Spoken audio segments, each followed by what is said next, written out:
nossa história terminou com as irmãs invejosas planejando uma grande maldade para a rainha. Hoje saberemos o que fizeram. Com vocês, a segunda parte da história, As Irmãs Invejosas. Pouco tempo depois, a rainha deu à luz um bonito menino. No entanto, nem a beleza e inocência da criança comoveram as maldosas mulheres.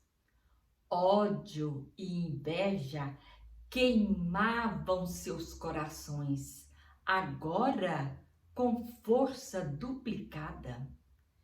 Embrulharam, pois, o bebê numa simples manta e negligentemente deitaram-no num cesto e puseram outra coberta por cima. Ao lado da janela do quarto da rainha passava um rio, e foi onde jogaram o cesto. No lugar do pequeno príncipe, puseram um cachorrinho morto.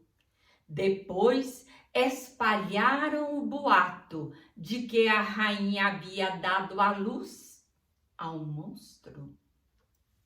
Quando o rei teve essa terrível notícia, ficou desesperado.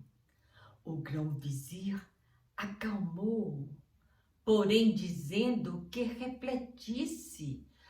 Fora um capricho da natureza, a rainha não tinha culpa. Enquanto isso, o cesto vagava no rio que percorria o palácio. Acontece que por ali passava o jardineiro mor do reino e percebeu o cesto boiando sobre as águas. Imediatamente ordenou a um ajudante que puxasse para a margem aquele objeto flutuante.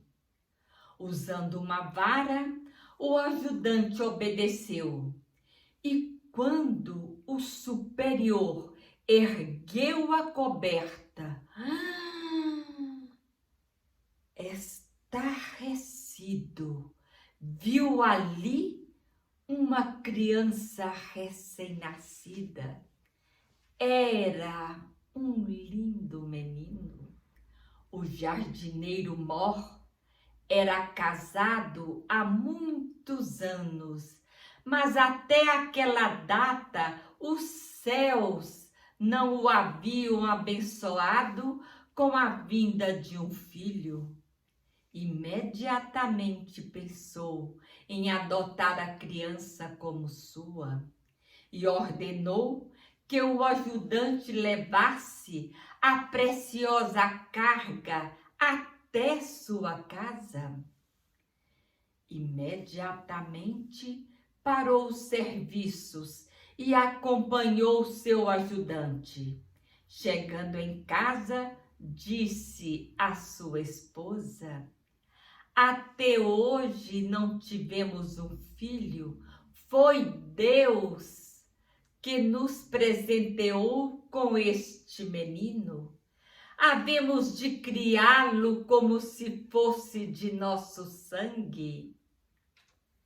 A mulher recebeu com alegria a criança, alimentou-a e cuidou dela como se fora sua própria mãe. O jardineiro mor resolveu não contar a ninguém como o menino chegara à sua casa. Também não perguntou a quem poderia pertencer. Ele e a esposa guardaram segredo cuidadosamente. Um ano depois, a rainha deu à luz novamente um menino.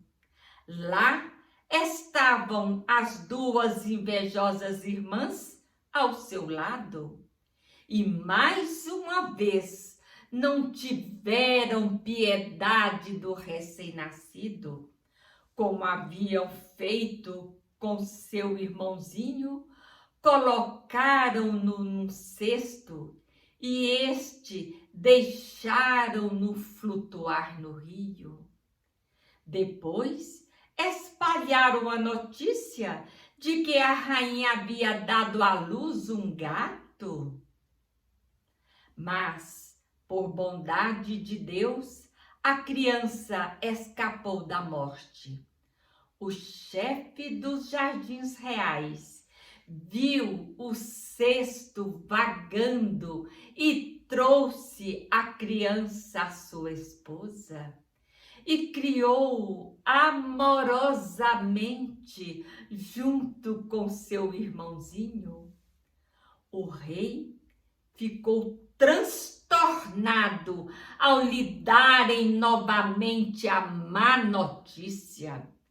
Teria matado a rainha, não fosse o grão-vizir lhe tomar a defesa.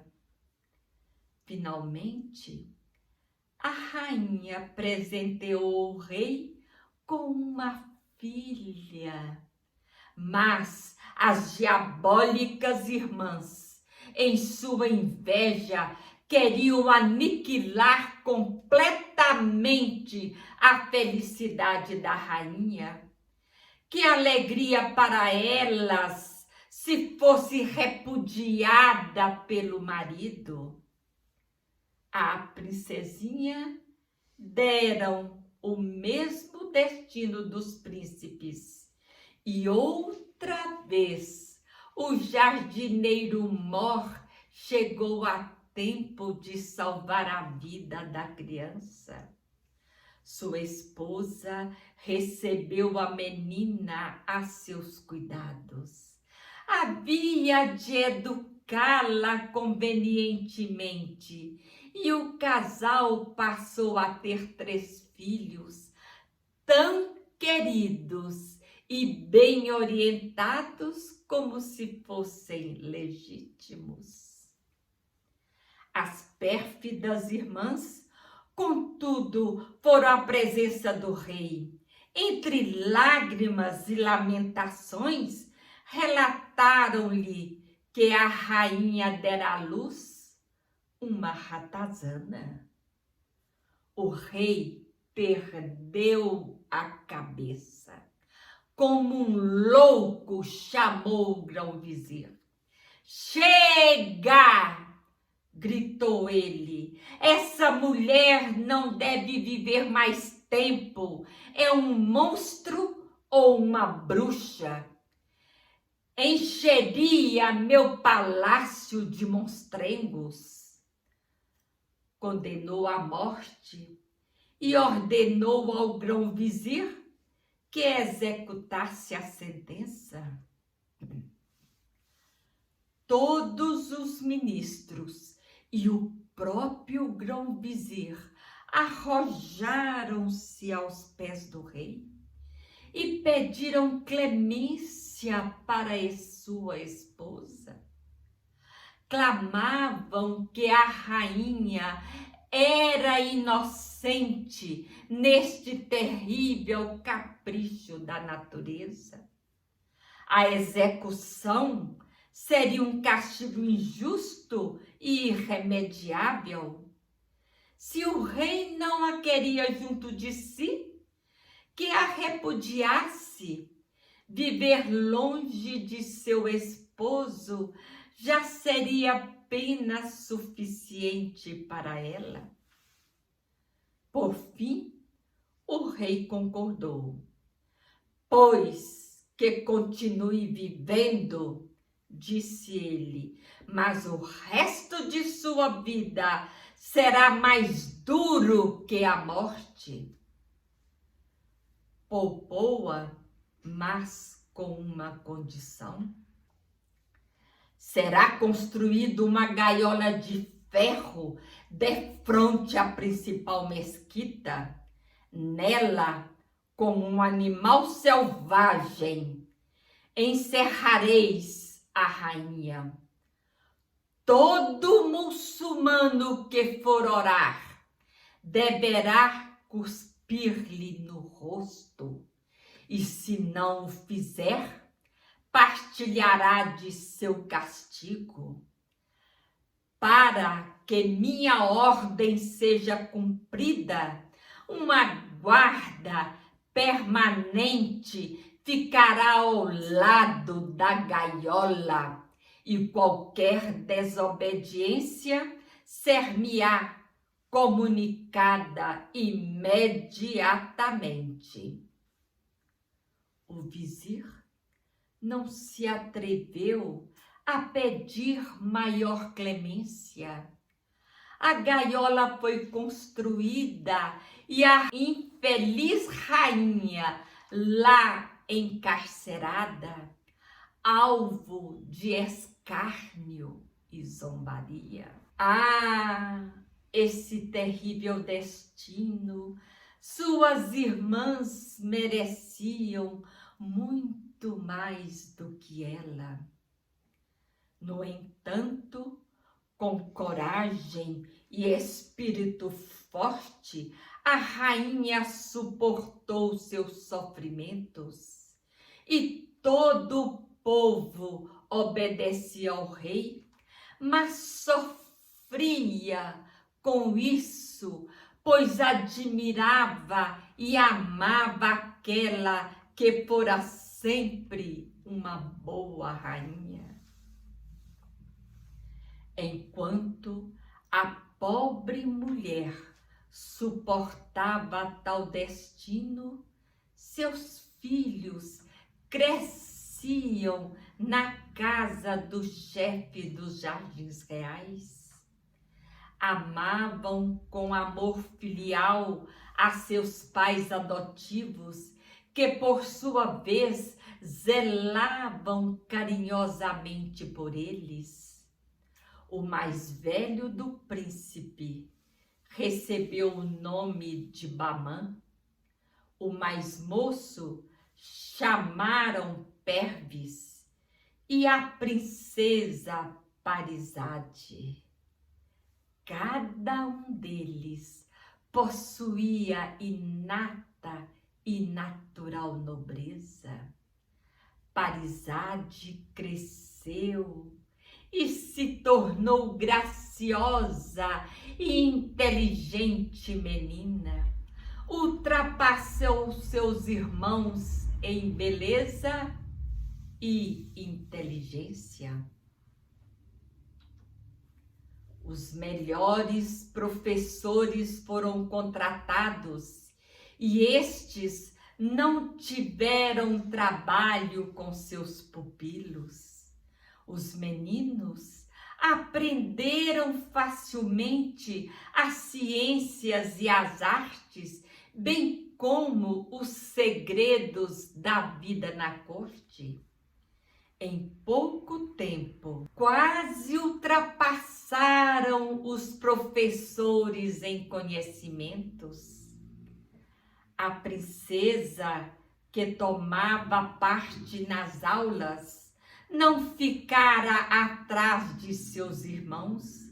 Os três eram o orgulho de seus professores. O jardineiro Mor via com alegria que seus filhos adotivos cresciam e se tornavam cidadãos úteis.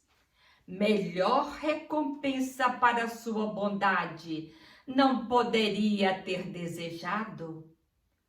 Como sua residência não parecesse digna de tão completa família, comprou um terreno próximo à cidade. Nele mandou construir uma casa sem poupar trabalhos e gastos. A nova propriedade tornou-se ainda mais bonita da redondeza. A casa foi luxuosamente construída e as terras circunvizinhas transformadas num magnífico jardim. Árvores raras, arbustos exóticos e flores multicoloridas nele foram plantadas. Seu dono mandou ainda levantar um muro em volta de um bosque que havia em sua propriedade e nele fez soltar vários animais silvestres. Futuramente, lá seria o campo de caça dos irmãos e da princesa. Quando todas as instalações ficaram prontas, o jardineiro Mor foi ao rei e pediu-lhe a graça de se demitir do posto que ocupava para passar o resto de seus dias em sua propriedade particular. O rei atende ao seu pedido. Benevolamente perguntou-lhe ainda se tinha outro pedido a fazer. Meu amo, disse ele, só tenho um desejo, o de ficar até o fim da minha vida sob a sombra de vossa benevolência. O sultão despediu-se com palavras corteses e o jardineiro mudou-se com os príncipes Bahman e Perviz e a princesa Parizade para a mansão. Sua esposa falecera há alguns anos e ele também não iria gozar por muito tempo o descanso merecido. Depois de alguns meses, adoeceu repentinamente e pouco tempo depois morria, sem ter tido a oportunidade de contar às crianças a sua origem. Os irmãos sentiram muito a perda de seu protetor. Tinham-no como pai verdadeiro e por isso tributaram-lhe todas as honras fúnebres a que tinha direito. Os anos passaram-se, irmãos e irmã, por muito tempo viveram em concórdia na propriedade herdada. Os dias passavam-se calmos, cheios de tranquila felicidade. Certo dia, os dois irmãos foram à caça e a princesa ficou só. Vocês estão pensando que alguma coisa aconteceu à princesa? Eu não sei ainda. Saberemos juntos na próxima terça-feira.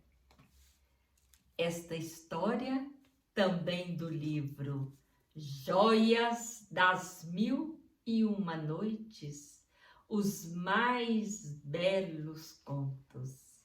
Muito obrigada.